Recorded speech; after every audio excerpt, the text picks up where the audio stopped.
So we are on week 25, I believe, prayers and meditations by the Mother. And today there is this long prayer which is long because of a reason, because there's so many things to be said. And one by one, Mother just puts light on each aspect of our life, and it's really beautiful to go through it. So March 23, 1914. So in the beginning, maybe we can go through the whole prayer at once, as we usually do, and then we can take up in bits and pieces for reflection. So would anyone like to read the whole prayer for us?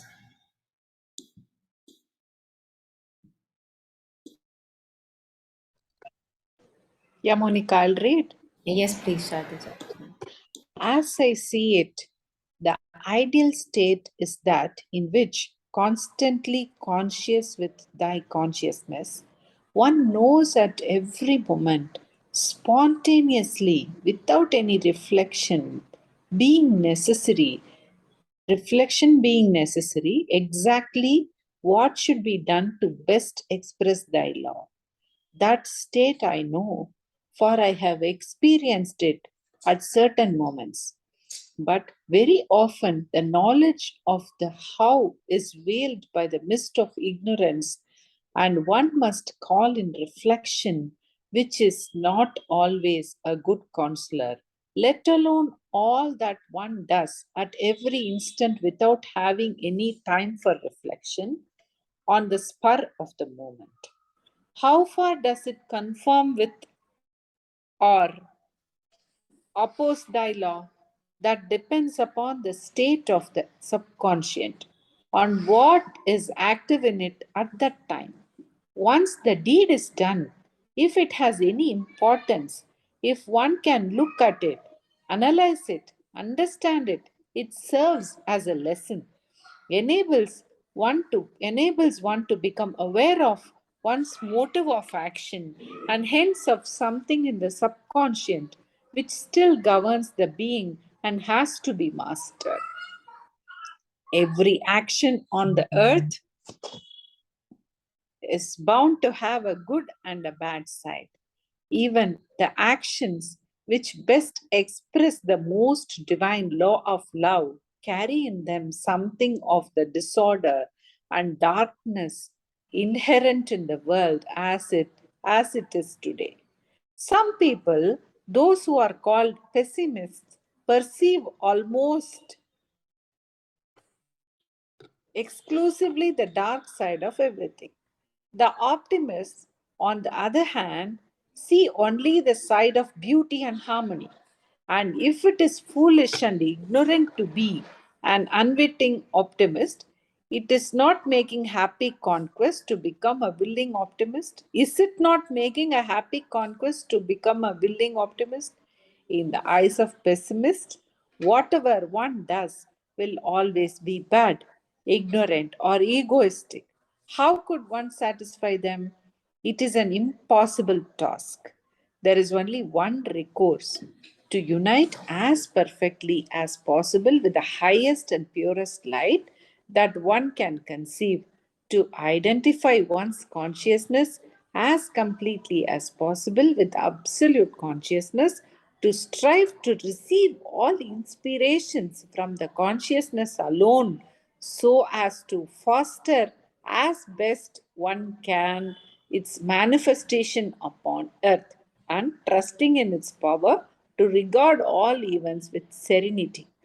Since everything is necessarily mixed in the present manifestation, the wisest thing is to do one's best, striving towards an ever higher light, and to resign oneself to the fact that absolute perfection is for the moment unrealizable. And yet, how ardently must we always aspire for the inaccessible perfection? Yeah, thank you so much, and bravo to you for reading such a long prayer. Yeah, thank you. Thank you. Thank you, Monica. Yeah, so would you or Taru, would you like to share anything on this, anything that is coming right now?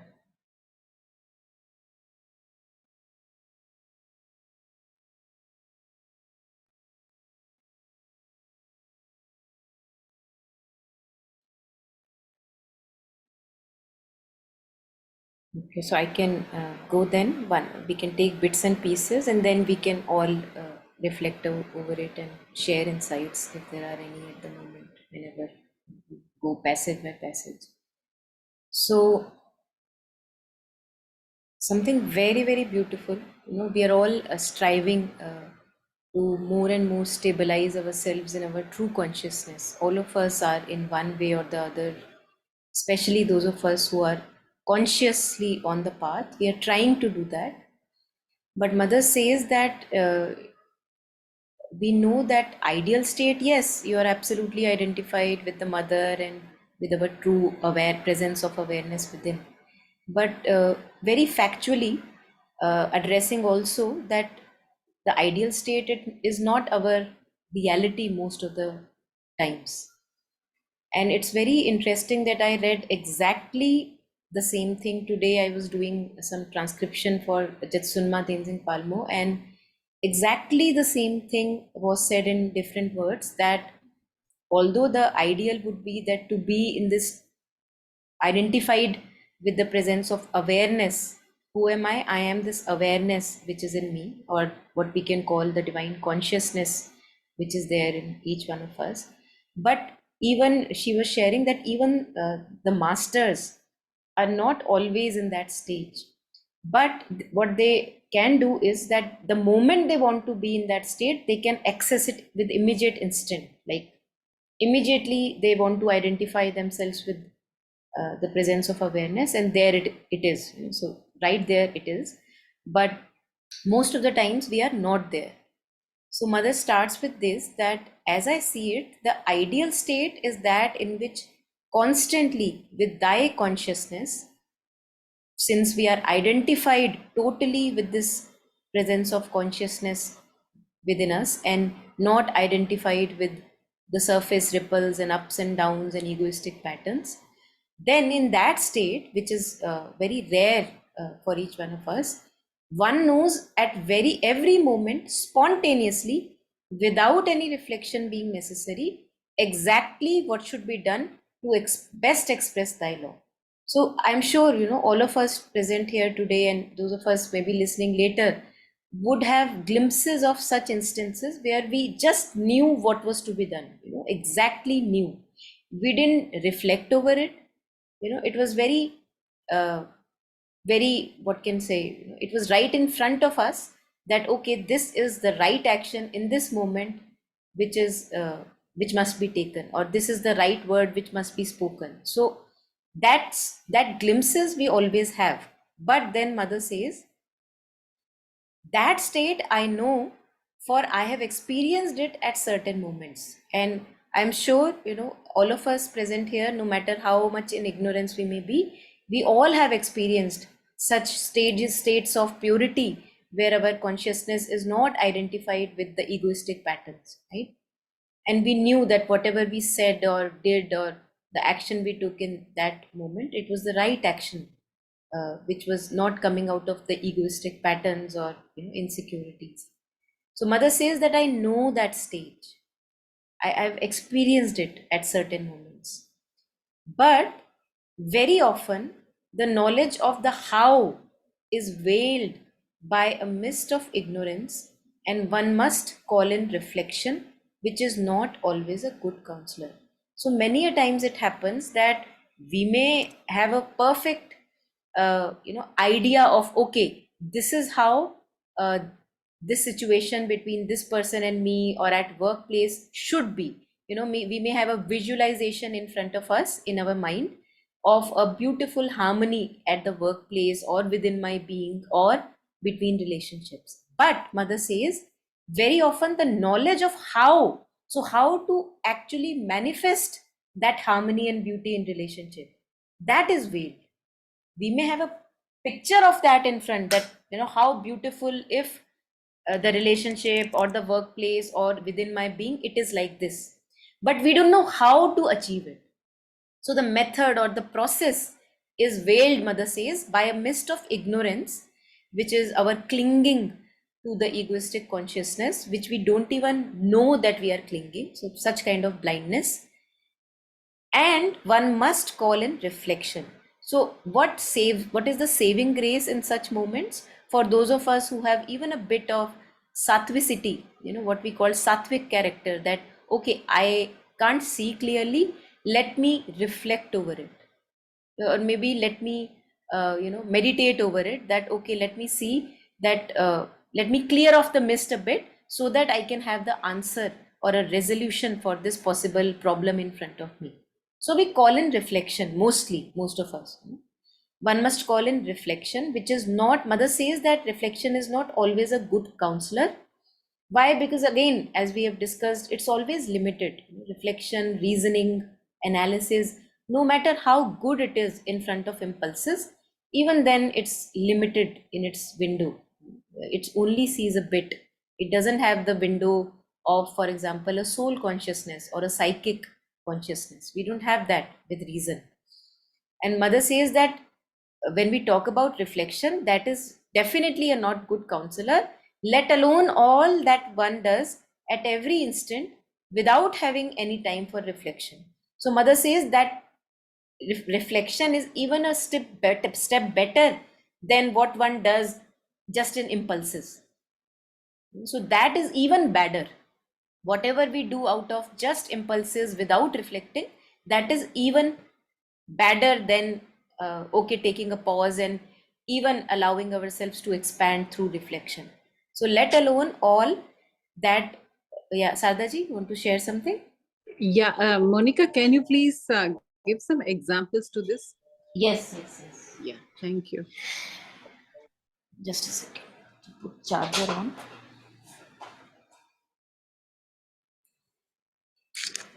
Yeah.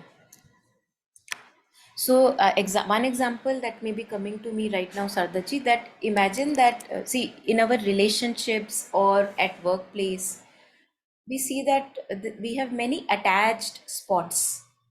And what I mean by attached spots is that outer situations, people's remarks, they become very overwhelming. Now, most of the times when we are in such situations, when outer remarks or what that person said to me, or how he behaved in front of me, or said something at my back, or at workplace, things happening, I didn't get promotion. Mostly, we are on the side of impulses, that so bad it is, how people are so mean to me. So this is my, like, a reaction to that outer situation. So mother, I believe that one way of explaining this is that most of the times we are defending our patterns. So I will say, yes, it is bad to me, and that person was very mean to me, and I totally defend that reactive pattern in me.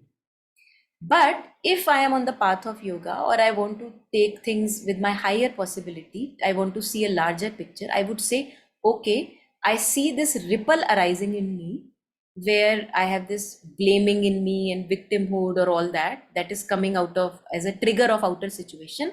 But I know this is a very limited picture, and I would want to know a larger picture. So let me reflect over it, that how I can understand what that person was saying, and how he was not able to understand what I mean. So you try to, through reason or analysis or reflection, you try to expand your understanding of the situation, rather than being on the side of the reactive pattern that took place in you.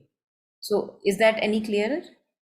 Yeah, now I understood. Okay. See, basically, we try to, secure ourselves. See, Yes. what I'm doing is right. What the Yes. other person said is only wrong. See, Yes. this is natural. My expectation is very normal. It is. Exactly. Yeah. Yeah, yeah. I now understood. Thank you, Yeah, Monica. yeah. So this is how we defend our patterns, by this tark vitark that we do, analysis, that, oh, but my expectation is completely natural. That's the line Yeah. that you said. So this is how we defend the egoistic patterns. Yes. Okay, now I got it. Thank you so Yeah. much, Monica. Thank you. Thank you for asking. Yes. So usually we are moved by impulses. We are like just a slave of our instincts. Mother says a better way to act is through reflection, but even reflection is not a good counselor. Because even in reflection we have biases. We may not know. We may think that it's pure reason, but even reason is clouded by our egoistic vein. So, mother takes us forward. How far does it conform with or oppose thy law? That depends upon the state of the subconscient, on what is active in it at that time. So in subconscious, we have like infinite number of patterns, and there is such blinding through those patterns that we are not even aware that it is a pattern. That's why, when we talk of Maya, what is Maya is no fun if we know it is Maya, right? So when we talk about magic or illusion, we can't call illusion an illusion if we know it is an illusion. That's the beauty. We are tricked by the illusion because the illusion seems very, very real. It doesn't seem like an illusion. So just like that, Maya also, when it comes and overwhelms us, it doesn't seem like Maya, because if it comes dressed as Maya, we all will be very clever and will recognize, see, it's Maya walking in front of me. But that's not how it comes. It comes or attacks us unvigilant. We are not vigilant, and we are just blinded by the reality of illusion. So mother says that these subconscious patterns, we can't say which pattern or which state of subconscious is arising at that particular moment, which one is ruling. So that depends, whatever action we take or whatever reflection we have, that depends, or how far that action or the word that we speak it out, how far will it confirm or oppose divine law? That would depend upon the state of the subconscious, on what is active in it at that time. So at various times, different things from the subconscious may be active, of which in our blindness and non-vigilance we may not be aware. And it is very good that I am aware, okay, this is a ripple arising in my being. So that's a very good state to be in, that you are conscious of the ripples of your subconscious. It's a very good state, so that you can have a breathing space and you can choose to step back. So mother says, once the deed is done, if it has any importance, so many a times the deeds are done and like they are very petty trivial things, okay, gone. But if it's a major something, it's if it has importance, if one can look at it, analyze it, understand it, it serves as a lesson. So every time we see, those of us who are on the path of yoga, that no matter whatever mistakes we make, every mistake helps us to arise to a better state. We become conscious of a falsehood within us through that mistake. So it's good. Mother says, if one can look at it, analyze it, understand it, it serves as a lesson, enables one to become aware of one's motive of action, and hence of something in the subconscious which still governs the being and has to be mastered. So imagine that there is a interaction taking place in my life. I'm interacting with a person, and I don't even know I am acting out of, say, a selfish demand, manipulation, or a insecurity, and I follow its dictates because I'm blinded. I'm not able to see that I'm acting out of insecurity, and I do that action, or I say that thing to that person. Now, in retrospect, if I analyze it, because it will give me an unease in the being, in retrospect, I will see that, oh, I was still ruled by that insecurity. That's why I said that to that person, or that's why I was so mean in my words when I was interacting. So it gives me that remorse, even if it comes for 1 minute, 2 minutes. That remorse is good because it helps me to see that I'm still ruled by these insecurities lying in the dormant in the subconscious, which arise from time to time. And if I'm not vigilant, I follow their dictate. So that reflection helps to, for me, to next time whenever it will arise, I will say, no, no, no, last time I had not seen this happening. So this time when I've become aware of it, I'm not going to follow this insecurity. So that our stumblings, as Sri Aurobindo say, our stumblings help us to perfect ourselves. So that reflection helps me once the deed is done. Yeah. So anything here, anyone?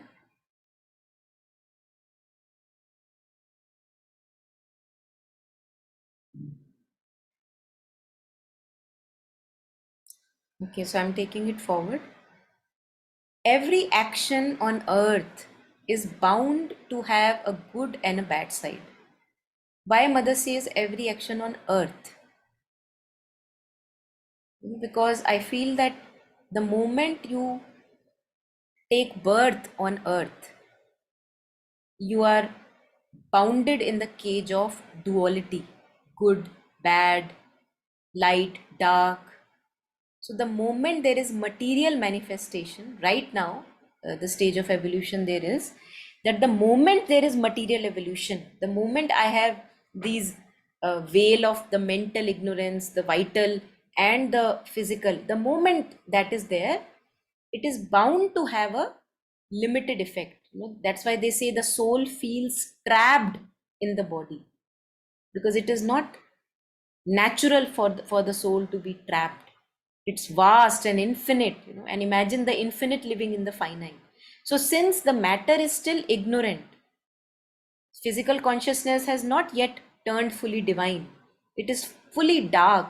Mental thoughts, feelings, our emotions, opinions, ideas, they're full of ignorance owing to the the physical covering as well.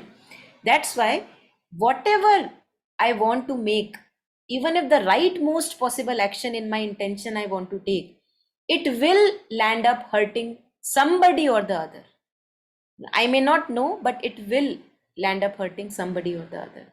So, Mother is saying that every action on earth is bound to have a good and a bad side. So, I feel that this is a very consoling sentence by the mother, because all the time we are trying best not to hurt others, and purifying our intentions, which we must do, which mother shares later.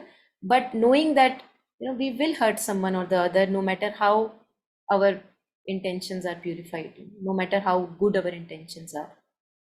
So even the actions, mother says, which best express the most divine law of love, carry in them something of the disorder and darkness inherent in the world as it is today.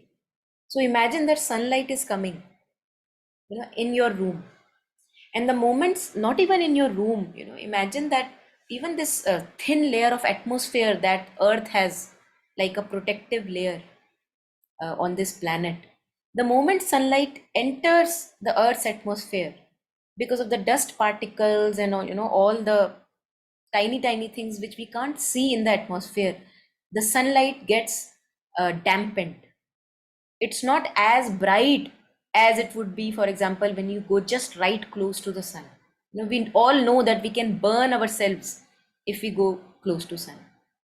So right now in our ignorance, it's almost like a protective covering that ignorance serves. And that is why they say that the divine reveals itself or himself to us in layers and degrees as we become capable. Because if he reveals himself with full manifestation, we won't be able to take it. So that ignorance serves a purpose. Just like one example which I remember, that you're lying on the bed and you've been sleeping in the dark throughout the night. Now suddenly someone wants to wake you up and he just pulls away all the curtains and bright sunlight falls on your eyes. You won't feel very comfortable. You would say, no, do the curtains for a bit. Why? Because we are adapted to darkness, and just suddenly opening to such a bright light may damage. I'm not ready to take that bright light. So what do? We have two layers of curtains, for example. One is a lighter one is a darker one. First we remove the lighter one and then we remove the darker one. So, like that, the divine reveals to us as we become capable in our strength, inner strength, to take in all that brightness, the light, the grace. There is so much power that is there that comes with revelation of the divine, that at the moment in our ignorance, we are not ready for it. So, yes, so that's how with disorder and darkness, which is right now there in the material manifestation, since everything is not yet perfect, whatever good, even in the best, the divine law wants to express, it gets distorted. So even the most beautiful masters and mystics, there would be some people who would say, that guy is rubbish. We can't help it. We can't help it. We crucified Jesus Christ when he was there on a cross. We weren't able to recognize his divinity. All these masters, when they were living, very few people were able to realize their divinity. Rest were just busy complaining and judging them. Only years after they have passed away the physical body, only then we realized, oh my god, what they said is still helpful, because we were not ready then when they were sharing it. So, even the actions which best express the most divine law of love carry in them something or the disorder and darkness inherent in the world as it is today. Some people, those who are called pessimists, I'm sure we all have experience. We may ourselves be at times pessimists or people around us, perceive almost exclusively the dark side of everything. Some people are always very critical, very negative about mostly everyone and every situation. That look, why this happened to me, and and how that person was so mean. So we would never see the positive of that person. We would always see the negatives there, or even of any situation. So mother says that there are people who generally, largely, are pessimists, perceive almost exclusively dark side of everything. The optimists, on the other hand, see only the side of beauty and harmony. So you will see, we will see people who are in dire most of situations, and yet they are brimming full of their light, and they say, how wonderful to have such a life where I can evolve, or that even small bit, tiny bit that they may be getting from that dire, dark situation, they will be glad for that, and they will find all the life lessons and learnings out of those pitiable situations. So then there are people, mother says, who can't help but be optimist. That look what this pain gave me, look what this disease gave me, what this suffering or hardship or a divorce or a bad time so called gave me. So die hard optimists. And then mother says that, and if it is foolish and ignorant to be an unwitting optimist. Unwitting means that you don't even know that you are an optimist all the time. So in your unawareness, you are still an optimist. That you can't help by nature, you're always looking at the bright side of things. So if it is foolish and ignorant to be an unwitting optimist, is it not making a happy conquest to become a willing optimist? So mother says that uh, at times we may be just unaware that we are always looking at bright side of things, or we may think that it's like our dumbness that we are always looking at the bright side. Mother says that still it's very good if we try and put effort in being a willing optimist. And what would be a willing optimist? That okay, I see that there are bads and goods in this situation, but let me see and focus on the aspects on of which I can be grateful for in my life. So right now everything is falling apart, but I still have a body. I am breathing. I still have a place to stay. I can intellectualize things. I can understand with clarity in my mind and thought. How beautiful, how blessed I am.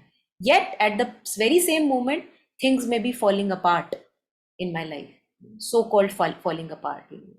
Divorce, kids don't give me attention, not good money enough, job is not there, hardly enough to eat. Yet I have a body, I have a functional body which I can make use of. I can remember mother, I can remember divine's name. How beautiful. So we are trying to become a willing optimist. Mother says that it's good to make this happy conquest over our darkness, that we always focus on the pessimism. And then she says that don't bother to please the pessimists.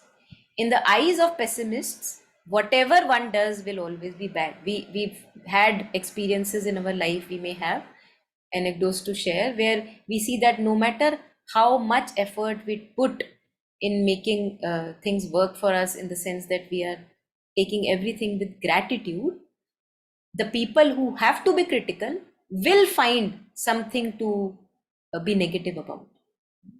So mother says that whatever one does will be always bad, ignorant or egoistic. How could one satisfy them? It is an impossible task. So not to even go there, not to even put our leg in the drain once you know that it's a drain. Yeah, so just taking a pause here. If I'm speaking too much, please let me know, and uh, yeah, unmute and share if anything.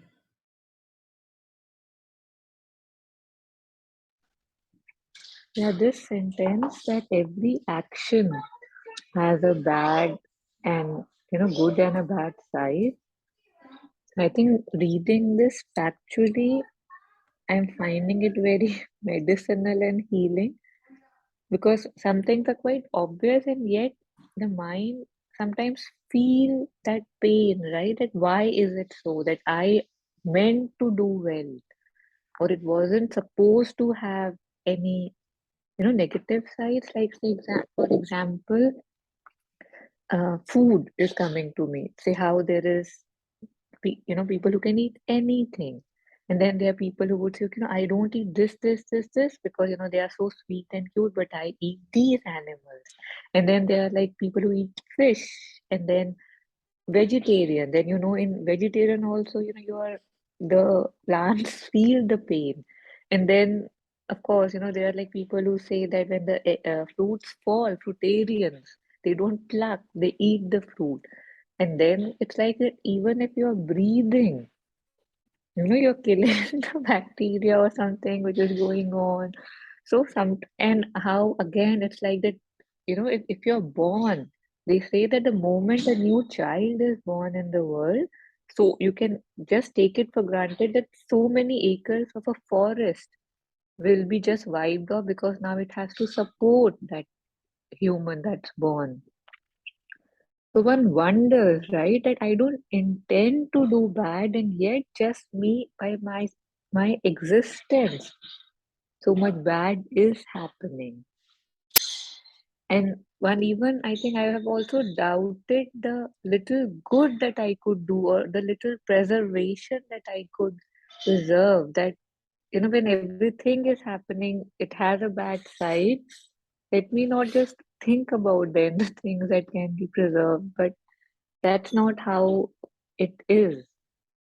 And yet knowing that yes, of course it's a journey towards perfection.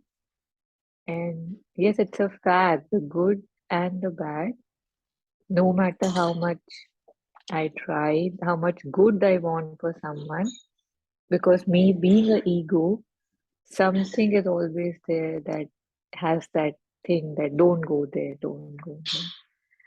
And even for the optimist part, I think that was interesting. And I was, remembering a joke that once somebody was shot in the forehead, and they say there was a guy who was an optimist, and he said, "Thank God, his eyes were saved. That he's shot, he's dead, and still he's saying that the eyes did not get hurt." So yeah, um, yeah, it is an impossible task, how mother says. And yet, I was also wondering that how, Acharya Prashant often says that, even hope, like, optimism and I think hope, we kind of put it together. That yes, I'm hopeful. Yes, I dream big. But I think again, how it's like the will, the sincerity, the effort has to be there along with the optimism and the hope, because otherwise it just takes me into tamas, right? And what am I doing? I'm hoping that things, wo subha kabhi to aayegi kind of song. So just being, when I heard that, I was just thinking of that too, that sometimes I see that just hoping seems enough and it never is. Optimism seems enough, but again, one has to, if one wants, be open to the effort and the sincerity, be the effort and sincerity that is needed. Yeah, thank you. Yeah, thank you, Tarun. I think there is a fine line of, there must be a fine line of difference between just making, like what we say in Hindi, khayali pulao, and what mother shares here, that okay, my life may be falling apart, but let me see what all is there that I have, from where I can begin creating a new life. So the part that you were sharing about effort, I think that definitely goes along with being optimist. Otherwise, we do fall into that space of just hoping without any effort, which is a very sad state to be. And as mother says, that the way we are, the peace has turned into its opposite, which is tamas. Tamas may look like very peaceful. There are people in our life, we may ourselves be it, that we are very settled within ourselves, but that settlement is very sad settlement, in the sense that I don't want to change. So that's tamas, that's inertia, that no matter how many imperfections I may have, that's how I am. So if you want to live with me, bear with me. Otherwise, just we can separate our ways, almost like that. So that's tamas, that's dullness, uh, where I believe there is a fine line of difference, as you were sharing, between being optimist and taking whatever is there, at least preserved as a raw material for moving on, rather than just hoping and creating all these daydreams and doing nothing. Yeah.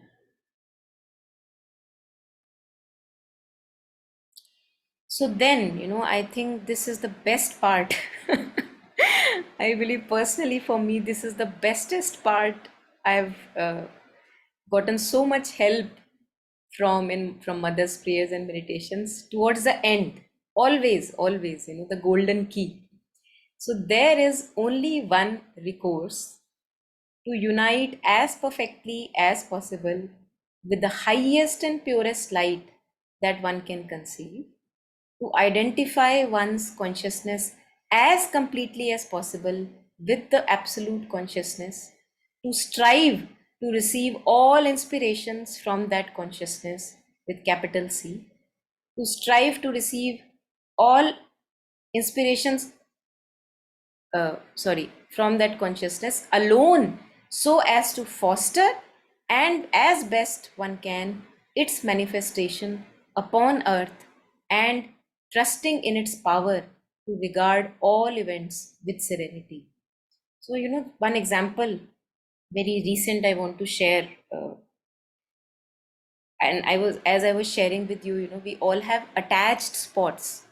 And when I talk about this phrase called attached spots, it means there is, most of the times I am able to align myself with the mother, or bring my mind to the breath, here in the now, not wanting anything from this life but to be with the mother.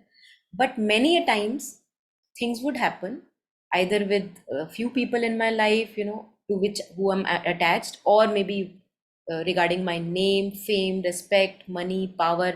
Anything can be an attached spot for anyone. We all have different ones. So at times it can happen that I am just swept away by that wave that comes, overwhelming wave of the surface consciousness. And in that moment, mother goes in the backdrop, or the mind is not with the breath. So you're completely identified in that particular moment with the surface consciousness. And then I remember that I had this recent incident, very recent, where I felt this a pang in my heart, as mother says in one of her prayers, that the moment I dissociate from being with the divine consciousness, I feel it like a pang in my heart. So this time when it happened, I felt this unease like a pang in my heart, literally, like I felt such big physical unease because of that overwhelm that happened for a few minutes. And in that, I just stopped. I just stopped for a moment, and I said, okay, what do I do now? What do I do now? Because definitely I don't want to follow the dictates of the egoistic pattern that is arising. That's for sure. I've done that enough. I don't want to follow it. So what do I do? What do I do? So I was lying down with myself and just sticking with mother's name and breath and staying in the body with that physical unease that was there. And for sure, I was convinced that I don't want to follow the dictate of this pattern that has shown its head in me. Because that's why the pang was there, because that pattern was calling me away from the name of the mother, and I did not want to lose mother's name. So I stayed as long as it was required with my breath, with mother's name, saying to the mother, Mother, I don't want anything, just you, just you, just you. And it was very funny. I stayed with that in that state for a few minutes. At times, I have stayed in many hours also earlier, and it may happen again that I have to stay for hours. But this time, uh, it just, when I got up, very, something was very decisive in me that I don't want anything but the mother. Mother is enough for me.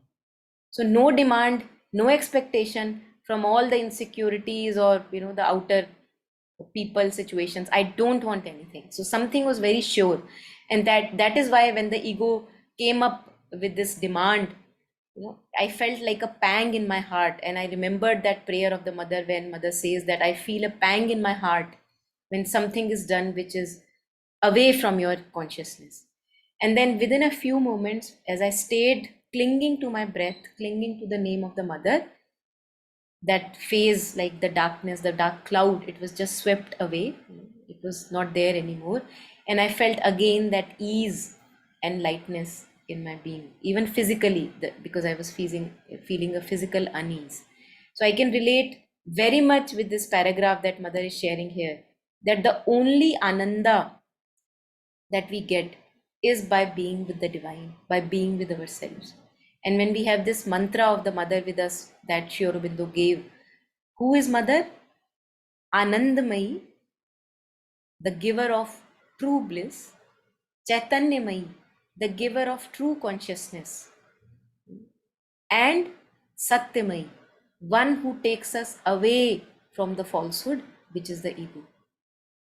So when we cling to mother's name, when we cling to that, I just want the mother, nothing else, nothing else. And we can put ourselves in that alignment again and again because we do get swayed. I think then bliss also comes back, consciousness also comes back, to whatever degree possible in our ignorance. And we are away from the falsehood of the ego when we are with the mother. That the begging is not there, because ego is just begging. So that begging, we have stepped back from that begging. We are with the truth and not with the ego and the falsehood. So mother says that there is only one recourse, to unite as perfectly. So this must be our, I believe, our motto of inward sadhana, that no matter whatever the outer situation, things will happen that will make me sway up and down, but let me cling on to this as my sadhana, as my practice, and not throw away this practice again and again. As Kabirji says in one of his songs, that our mind is like a monkey. At times it is very happy with the Guru Mala. It has the mala in the hand and it's chanting ma ma ma ma ma, right? And then suddenly something very attractive and glittery comes and it throws away the mala. Kabirji says, in the bush behind. So he says, "E na jane, kachu ni jane, ni jane gurmala." This ignorant fellow doesn't know about the importance and preciousness of the mala of the Guru that he has got, or the name of the divine that he has got. What he does is, the moment he feels like it, he wears the mala, he chants the name, and the moment he doesn't feel like it, he throws it away in the bush. And that's what we do. So let us, I believe such a golden key mother gives. I feel it's very helpful. Personally, for me, it has been very, very helpful whenever things have come which want to sway us away, that there is only one recourse, to unite as perfectly as possible with the highest and purest light. And this can be done, again, so many tools Mother Sri Aurobindo have given us. One tool which really, really helps me, again, parallelly as you are chanting and being with the mother's name, stepping into other people's shoes. And if we are shrinking in ourselves, that look at my little self, I am here and other people are there, and whatever, one may feel that they are enjoying but I am not. So Sri Aurobindo says that you can step into their shoes and know yourself as the divine self who is enjoying through those other people that you look at and you shrink away from. So I think this practice also in parallel helps me a lot, because whenever we are shrinking, we find ourselves that something in me is shrinking, looking at somebody's success or happiness or joy. The moment I find that shrinking, because that is the cause, because of the ego, uh, immediately I remember Sri Aurobindo's advice, and I put myself in their shoes, and I know myself that I am the divine who is rejoicing through their success, through their delight, through their joy, and through their happiness. That also, helps us again to get in touch with our divine consciousness. That we disidentify from the ego, the shrinking, and we become vast and expansive, rejoicing in other people's happiness or success. That how happy that person would be, in that situation. So that really expands us. So to identify one's consciousness as completely as possible with the absolute consciousness, the presence of awareness in me or mother's name, to strive to receive all inspiration. And something in me has to get convinced, like I was sharing that this time, something in me after so much suffering was convinced that I don't want to follow the dictate of the ego. It's just decided. The ripples of the ego may be there, but something in me is now just takes it as a decisive step that not anymore. And then you are able to reject. So to strive, mother says, to strive that may I receive all the inspirations through the mother and not take any action through the falsehood, which is the ego consciousness, which is this shrinking, this suffocated, limited self who is always begging and always incomplete. So not to take any decision, any step, any word through that consciousness. So that striving has to be there. That's why the will, the Agni, has been given so much importance, even in Vedic tradition, that whenever we have a new house, we are invoking Agni. Whenever we are doing even a marriage, invoking Agni. All the good things, buying a new property, buying a new maybe workplace for ourselves, Agni is evoked, so that we are, Agni is by purifying. It's will also, it's related to the will in us, Agni, that which always wants to go higher and higher and higher and higher. That's Agni, the fire of aspiration, psychic fire. That I know I may be very little right now, but that's not where I want to stay. So that striving has to be there. What Taru was sharing, that about effort, that I realize that I am limited, but that's not my destiny. So let me strive for an expansive state. Yeah, anything here? Anyone?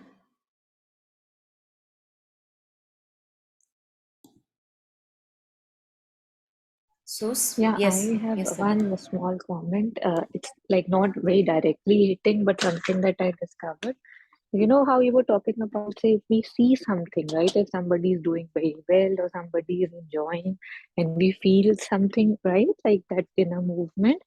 So, and I've just realized that that's also very superficial, because if I've asked myself, that do I want to be them? And the answer is a big no. It's like we always see things in really small bits and pieces. We don't see complete pictures. Like if I may be jealous of someone or I may be envious or whatever word I want to use, but if I ask myself, again, I'm just repeating myself that okay, if this moment, if I could exchange, would I want that?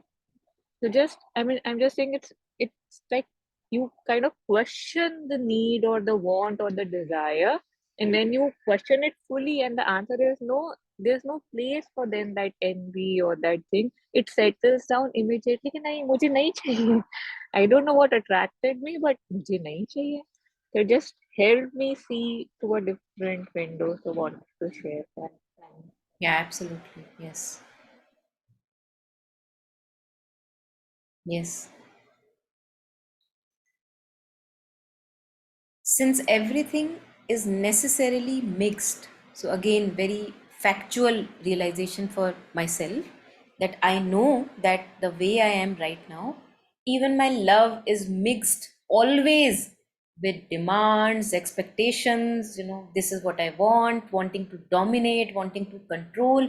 So, that mixture is always there, even if I may claim that I have love for this person, even that love is mixed with this mixture of falsehood.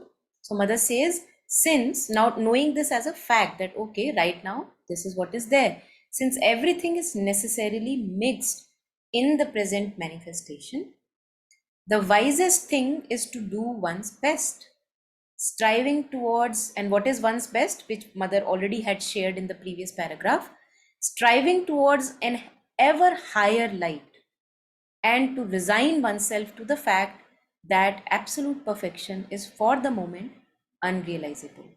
So, parallelly, mother says, and yet, and then towards the end, she says, and yet, knowing that absolute perfection is, yes, for the moment unrealizable, but not stopping at that point, and yet, how ardently must we always aspire for that inaccessible perfection. So, again, as we say, truth is always a paradox.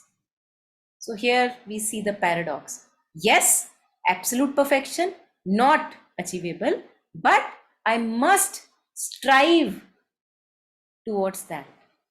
How beautiful. How beautiful. So right now I see that I operate many a times from my insecurities and even ill will and demands and expectations. Yes, but then I ask myself, do I want to do that? Repeated? No. So what's my highest possibility? To stabilize myself in this higher light. This paragraph that mother shares. Is my identification with the mother complete? Have I attained stability in my identification as the presence of awareness? No. So let me give some time to it, knowing that when I put effort in that stability, then only in greater and greater and greater degrees, I will be able to receive inspirations only from that absolute consciousness. So I think, Mother, again, it warms my heart with delight and gratitude that so much direct, detailed access to the path Mother has shared.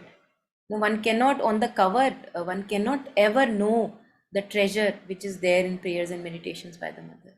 And I think Alokda, in one of the talks, he shares that it's like a complete Bible. It's covering all the aspects of Gita also, prayers and meditations by the Mother. So it's like a complete yoga in itself. When we talk about yoga, union with the divine consciousness, here it is, the complete chart. And no matter wherever we are, in whatever situation we are, all human beings, and something or the other we will always find as a golden key which we can apply to our situation and move on further in this union with the divine consciousness. Yeah, so again, and thanks for I feel really grateful that we have this opportunity and there are at least a couple of people who reflect together, because that gives us a push. If we have a couple of people together, that okay, let us sit and reflect together, which we may not do by ourselves. So yeah, thank you for this space and company also. So anyone, last comments?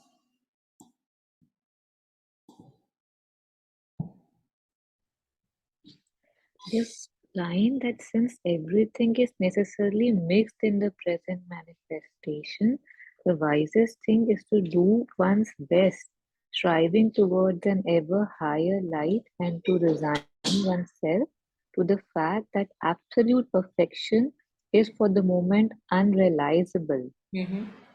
And yet, so I'm just going to say that in myself and in around me, I see this a lot, that just because I cannot do the maximum, because I'm human and this is natural. I don't even do the little that I can do. Like I Yeah, see that, they say if something is being shown, but I would try to see, but that also has that bad in it.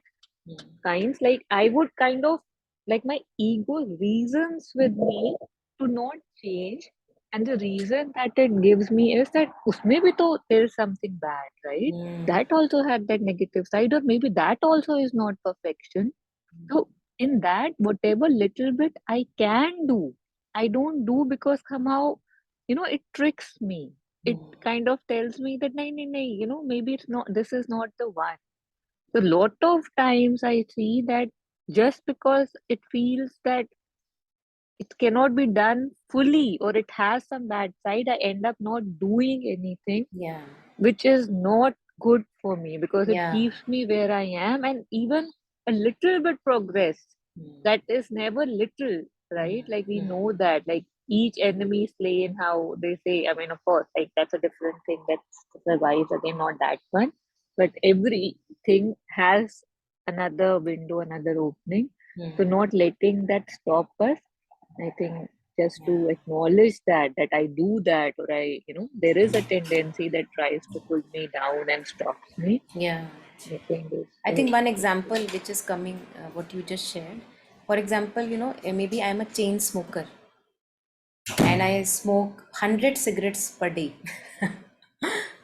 Now, today I decide, okay, let me start reducing one cigarette per day.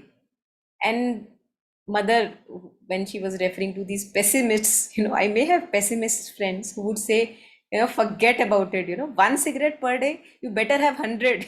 How does it matter reducing one cigarette per day?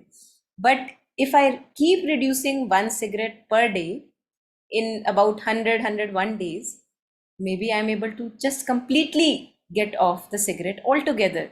So I think that was what was coming to me when you were sharing that if we want to take one baby step, which may be nothing but a drop in the ocean, then if we look at, oh, nothing would happen by this baby step, that would be really very unfair to us. Yeah. I see this and it really makes me angry. I want to share this that how this sentence, I hear this a lot, but only if one person leaves, how would that make a difference? Because the extent is so much. Mm. Like especially you hear this about, say, especially it's a non-vegetarian food, right? Or say recycling, or any type of conservative effect, because it is true that say if you go to Punjab, ऐसा लगता है कि दूध की नदियां बह रही हैं, for example, right? So if one person is trying to leave milk, it sounds very ridiculous. That what will you do? What difference would you या make? कि सभी But तो पी I रहे हैं, सभी तो पी रहे हाँ हैं. मतलब एंड प्लस मतलब इट्स नॉट लाइक एक ड्रॉप से होगा क्या, येट मेरे लिए तो वो ड्रॉप मेरा ओशन है ना.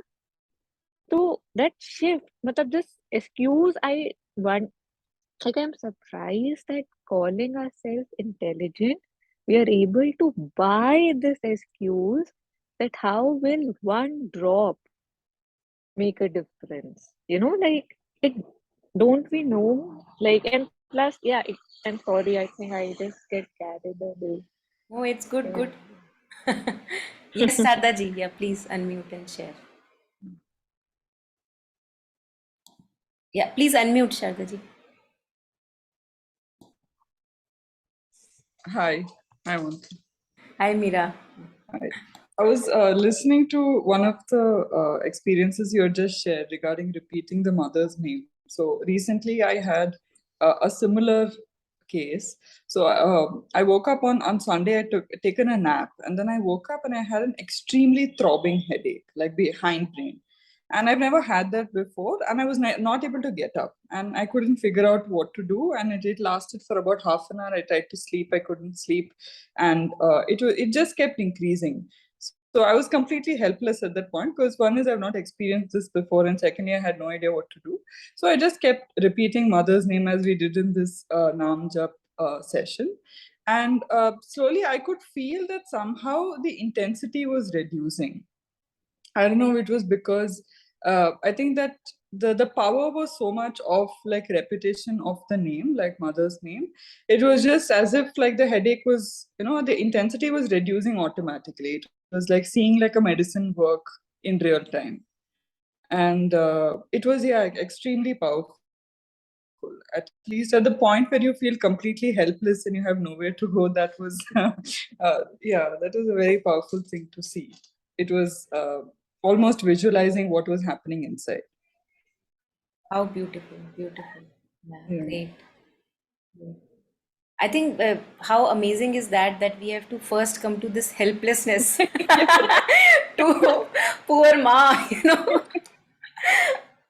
Really, the golden key, actually, you know, we are all like that the golden key doesn't look like a golden key. It looks like, you know, after all the attempts have been tried, okay, let me now resort to mother's name. And poor divine says, okay, doesn't matter, whenever you come, at least come, you know. How compassionate. Yeah. Yeah, that's great. Yeah, more power to you. Great, great. And you know, we are creating all the time. So, you know, just like you said, you felt the power of mother's name. You see that all the time we are repeating our thoughts. So we are doing a japa all the time. And that japa is creating misery here, misery in the heart, and physical diseases. So if that japa can have this power, like amazing power, you know, mental confusion, emotional disturbance, physical illness, why can't this japa reveal its power? Absolutely. Because we are always doing the Thought, japa. Yeah, excellent. Yeah. yeah, This really resonates. Yeah. How yes. many 24 hours a day, other than sleep, we always think about, something or something. Always. Always, always. Yeah, Always. No, and there is no stop at all. yeah, No exactly. stop. And that's why mother shares that because we are thinking all the time, hence use this as a power, and the moment you become conscious of a negative ripple, transform it to the positive. For example, if I am worried and concerned about my child, oh my god, what would happen, you know, the moment I realize it, I say, okay, let me transform it. So this is the power of affirmations, you know, almost. So where we say, okay, I know my child is taken care of by the mother, I know my child is taken. So you begin again, the japa was going on, you recognize the negative japa, and mother says, now make it a positive japa. Since you have to think, now this is for those of us who are obsessed with thinking, which all of us are, you know, mostly. Yeah, sometimes, even today morning, I was begging my mind, please stop for some time. Please shut. So let me sit with the mother for some time. That resonates, Sharda ji, you are not alone. Because, there is no stop, non-stop. How can it be? I was thinking, I was talking to that also. எப்படி உன்னால முடியுது? How is it possible for you? Oof. And the other day in Namjapa class, even Taru or you, I don't know, whether one of you shared that, see, the monkey, mind is monkey. So give something to that. Give this Nam, repeating the name Namjapa. So let it be with that. But for 2 minutes only it is there. Not even 2 minutes, less than 2 minutes. So again, maid has not come. I should cook. Everything it will start. It's amazing. That's why maybe that's why they call it divine comedy. I don't know. Yeah, it's really a comic scene going on, and that's why mother says that who needs entertainment outside when so much entertainment is going on with it. Yeah. See, if we can sit without any thinking for 2 minutes, it is really going to Ganga and take a beautiful dip in the Ganga. It is more than that, actually. Absolutely. Even that is easier. This is not easy now. Yeah. Yeah. Absolutely. And thank you, Monica and Taru, for giving lot of small things which we can try it at home. Mm. Yeah, when we are with ourselves, when I we are think with we have to thank you also, Sharda ji, and especially Meera.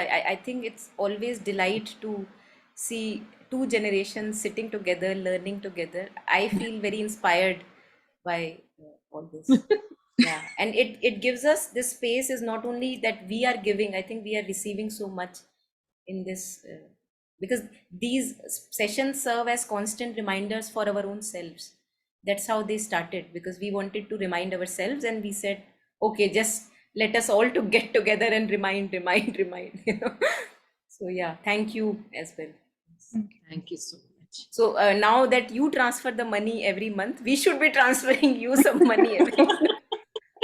I think what you're transferring is more than More money. than So, it's not measurable at all. It's Yeah. her grace, you know. Yeah, it is nothing but her grace. Yeah. Thank you for Thank you sharing. so can you please flash that pessimistic line again?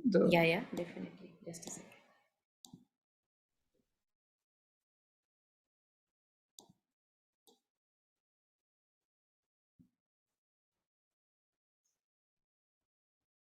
Yeah. So there is a very close relative, right, who is, I mean, not that we're completely optimists, but I think when we see it in someone else, we find the pessimism so much overpowering, because every simple thing is like, it is so negative the way it is perceived, and it is very hard to take, actually. The point is not about them, but how we sort of handle it, because every simple thing, it can be so simple as, oh, I had this for breakfast today, and there will be something so pessimistic coming out of that.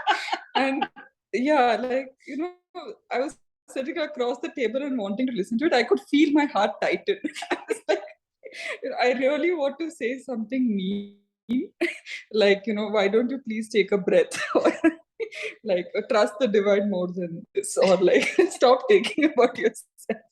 But I couldn't. And this learning is to sort of, I think, deal with them, how to deal with ourselves dealing with them. So when I talk to that person, you know, Meera always starts laughing. Have a good time, have a great time. I love talking to them. No, it's not like that.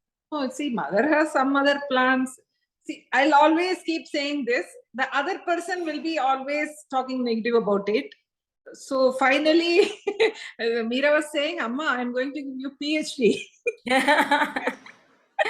For being so courageous to again and again, yeah, have that courage to, yes, really, you deserve a PhD.